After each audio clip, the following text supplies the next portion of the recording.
farmers can expect a check soon as part of the $12 billion in aid. President Donald Trump announced the aid package today. This is money that will be sent out in February. President Trump says it's funded through tariff revenue. This money would not be possible without tariffs. The tariffs are taking in, hundreds of billions of dollars, and we're giving some up to the farmers because they were mistreated by other countries.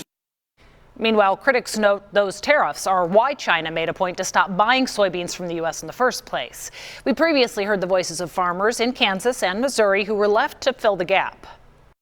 You got to kind of make do with what you got and sell off a few pieces of equipment here or there to pay the bills. I mean, a farm aid deal is going to help the farmer now in the short term, but it's just going to be a Band-Aid.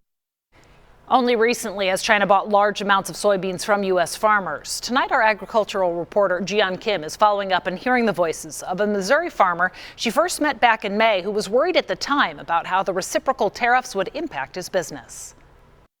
That we had pretty much full shutoff of soybean trade with China. You might remember Andrew Beeman. He and I first met right here on his farm in May during the height of the U.S. trade war with China. The prices were quite a bit lower than they would have been if China was a normal buyer. At the time, he preemptively sold his soybeans early and planted more corn this season, which is less reliant on international markets. But despite all the safety nets, his profits were still lower this year. We're going to use that money to provide $12 billion in economic assistance. The Trump administration announced Monday that a $12 billion aid package is on the way for American farmers to bounce back.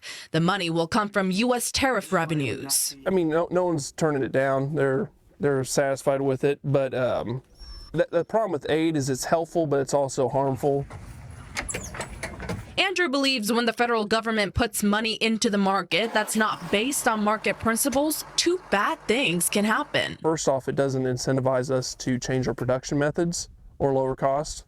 The other thing is most of that money is going to go straight through farmers' hands to pay off, like for seed for next year, fertilizer, equipment, and going down that line, it doesn't incentivize any of those producers to lower their costs. Up to $11 billion will be given as one-time payments to row crop farmers like Andrew. The remaining $1 million will be put aside and used by the USDA as needed.